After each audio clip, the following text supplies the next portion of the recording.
Welcome back to More Than Mindset. I'm Kim Guillory. I have a juicy one for you today. Can you believe I've been hosting this show for 286 weeks? That's crazy, right? That's a lot of weeks. I'm thinking about my intention whenever I started and how I actually achieved that. And then we've now moved into what it is today. So back however many years ago that is, what's 50 divided by 286? It's been what, 3 years, 6 years? Heck, I don't even know. Anyway, it's a long time.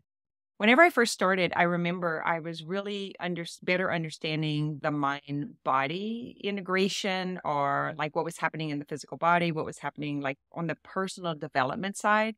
And I was saying the same thing over and over. So I used this podcast as a way to not just articulate my understanding and my message, but I knew that my clients would be able to get the benefit from it. And so More Than Mindset was all about, yes, you can change your mindset, but it doesn't actually change your life. Changing your mindset is only one component.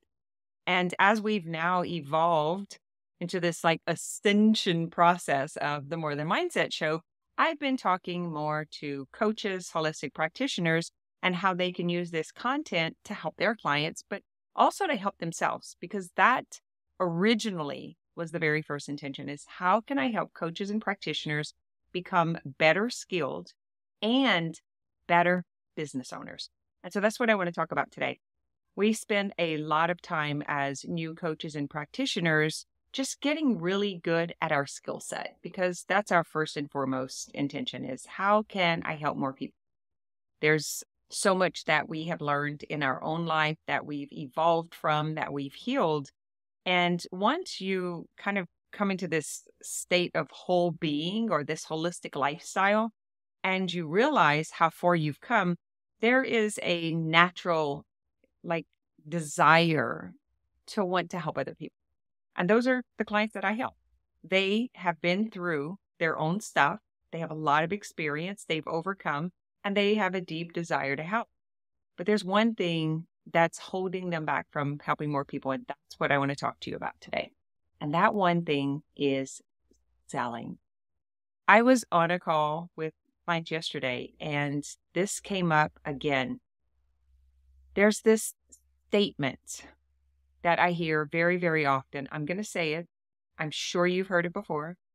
And it is, money is the root to all evil. Guys, money is the access point to what you desire. Money is what allows you health and comfort and convenience. Money is not evil. There's nothing evil about money. Matter of fact, I think of it this way. Thoughts are coming from the mental part of you. Like, you just think, right? The mind thinks. The body emotes. You have sensation and feeling in your body. So the mind thinks, the body feels, and the material world evolves or is accessible through money. So money is the language of the material world. It's not bad, and it's not evil. And as long as we have that attitude or that mindset around feeling bad about money, it's going to be really hard to grow your business. Because business, the goal of business, is to provide for yourself. It is to create something. It is to profit. Now, you can have a nonprofit, but nonprofits even pay people to run them. So someone is still ultimately profiting from a nonprofit. And so I want to ask you to question your beliefs around money, because that is what's getting in your way of selling. If you do not become friends with money, if you don't allow money in your life, you're going to have a hard time like meeting your desire to serve, because people on planet Earth knows that it requires money. I tell this story of like sitting at the ballpark. Let's say you're at a football game or a basketball game, baseball game, and there's a little 3-year-old and they want an ice cream, a snow cone from the concession stand. they go to their parent and ask for money. So even toddlers know how important and relevant money is. There is nothing evil around paying the concession stand for this blob of sugar that tastes really good. Money is an exchange for what you want. So I hope you understood that story. Everyone knows this, is what I'm trying to tell you. Everyone, toddlers included. But when you have a resistance to receiving money, or you have a negative understanding of money, and that's in your way, then you're actually blocking the flow of getting what you want and what they want, because it's the natural process. If I want something, I have to give something.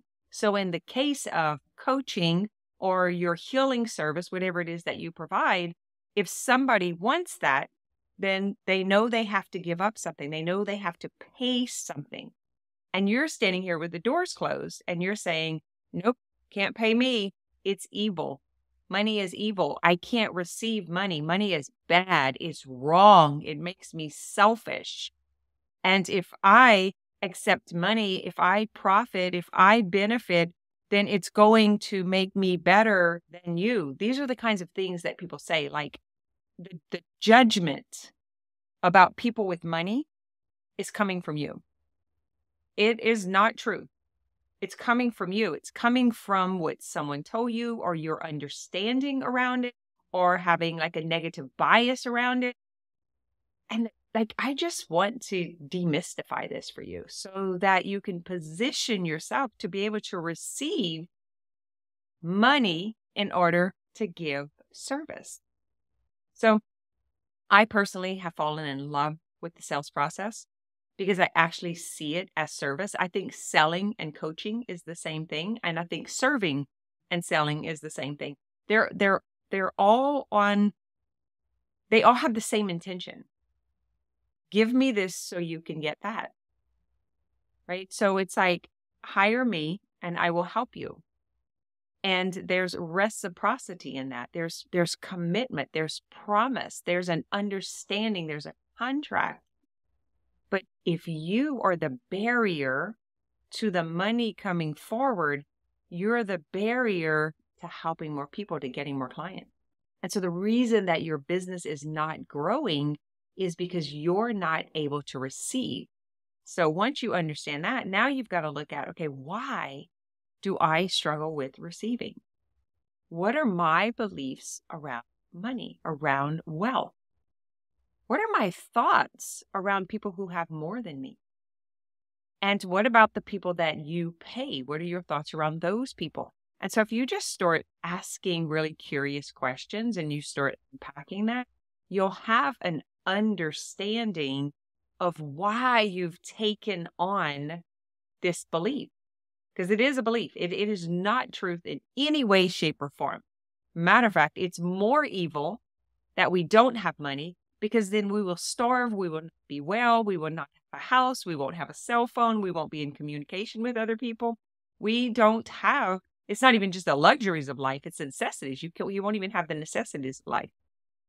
And so if we can demystify this statement, money is the root of all evil. God, I just can't understand it. Money doesn't make you happy. Money isn't everything. Have you heard those things? Which one of those is more impactful? Which one of those do you believe most? So you just want to write that down. And then where did you hear that? And what evidence do you have that that is true? So that's the assignment I want to give you for today's show, to start really understanding where this is coming from, because there is an unconscious bias around it. And so that is getting in the way of the desire that's most important to you. So it is your duty and obligation to investigate this for yourself, for the quality of your life, but also to grow your business and to be in service and help other people. Because once you have this change, the quality of your life has changed, your relationships, your health, and you seeing things differently, you're a different person, but you're still carrying old beliefs. So can you see how that could be confusing? So it's like you're a different person, but you still identify. And that's the thing that you have to cut away is the identification. And the way to do that is to go through investigation so that you can understand. Once you can understand, you can consciously choose. Because right now, you're unconsciously choosing it. You don't even know that it's happening. You just know that you're struggling to get clients. You just know that you're struggling to make more money, right?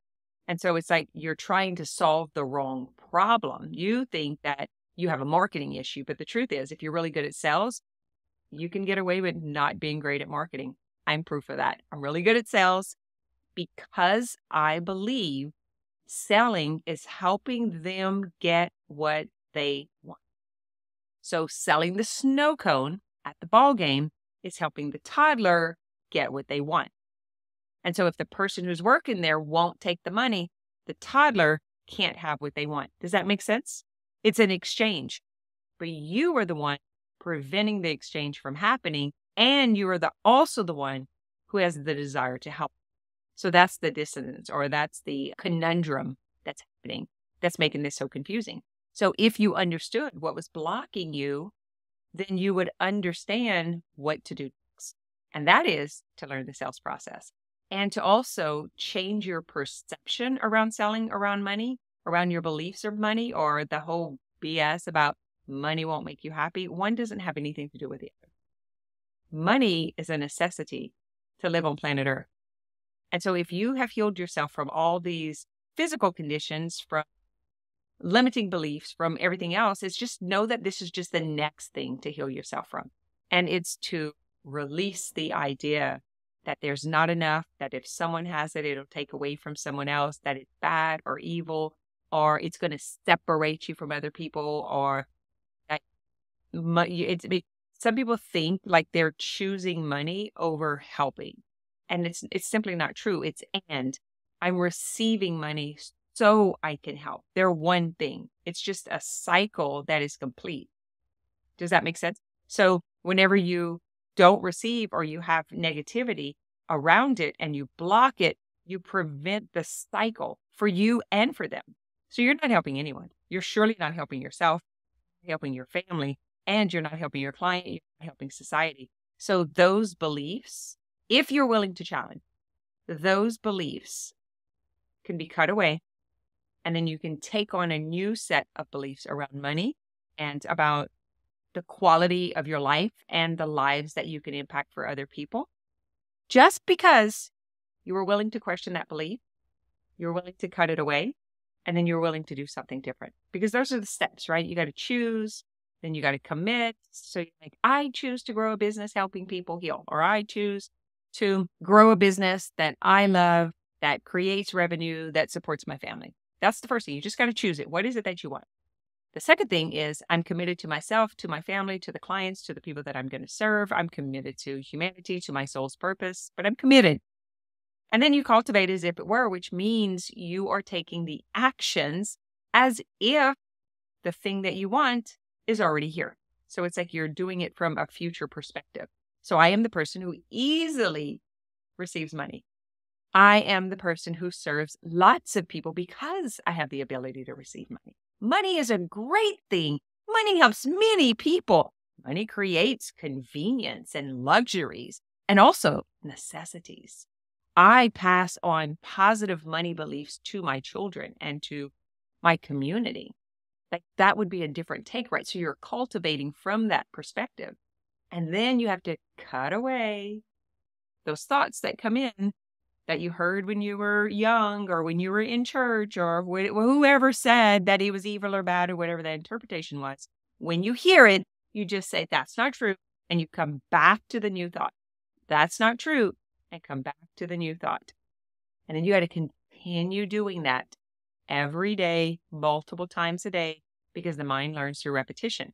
And the last and final step many people miss is you have to have conversation with someone that you had a previous agreement with. It might be yourself, it might be your partner, it might be your children, it might be your parents, someone in your community, maybe it's your pastor. But there is a conversation of you like, I am different, I have changed, I've changed my opinion and my beliefs. This is no longer true for me. And this is what I'm going to be doing, because you're creating new contracts, because you had an old contract. Even though you didn't have a conversation about it, you weren't in communication, you actually were communicating with yourself on an unconscious level, and you created that contract with yourself and with the people that are in your life. And so that last step is you're willing to have the conversation so that you can be in communication with that part of yourself. So you got to first get clean with yourself. And then when you are going to start making these changes, it's going to disrupt your relationships. So maybe you've been giving away free things and you're suddenly going to charge. Maybe you've been undercharging and you're now going to value the service and you're going to go up on the price. Whatever it is, you have to have a conversation, be in communication. And the way to be in communication is to first agree.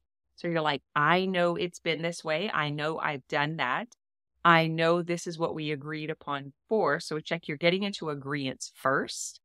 And then from here on out, the price is going to be, and it may be talking to yourself, from here on out, I am going to befriend money. We're going to be friends. I'm going to love money. I'm going to see the value of money. I'm going to change my perception of money. You're talking to yourself, talking to your partner, talking to your kids and parents. This is how it's going to be now. I have now taken responsibility.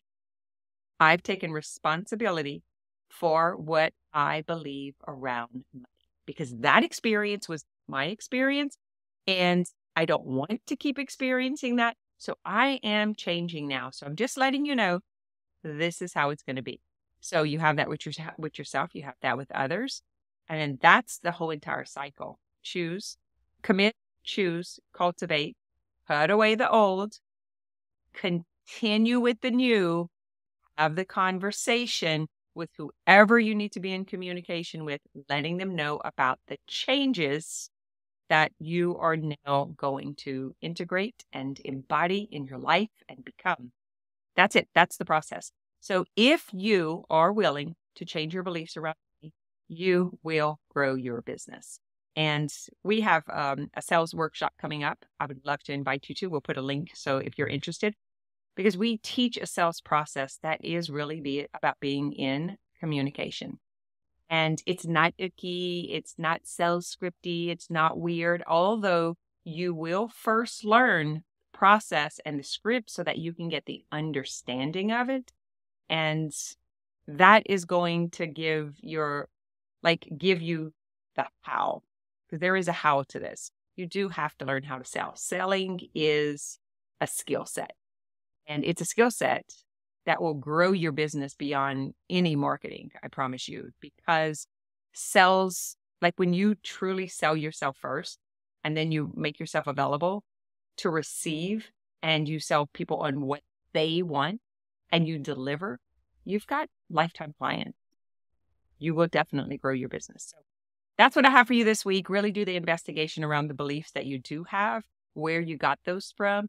If they're still true for you today, do some journaling, map it out, maybe have some conversations with people who were in agreement with you about money being bad or wrong. Just question it. And I don't want to make a promise, but I'm going to make a promise. I promise you, if you release that, it will open you up for more clients coming into your business naturally. Have a great week. Make sure you share this with someone else. Share it on social media, give us a rating and review. I would love to hear from you if you just respond to wherever you're watching or listening to this, and tell me if it was effective.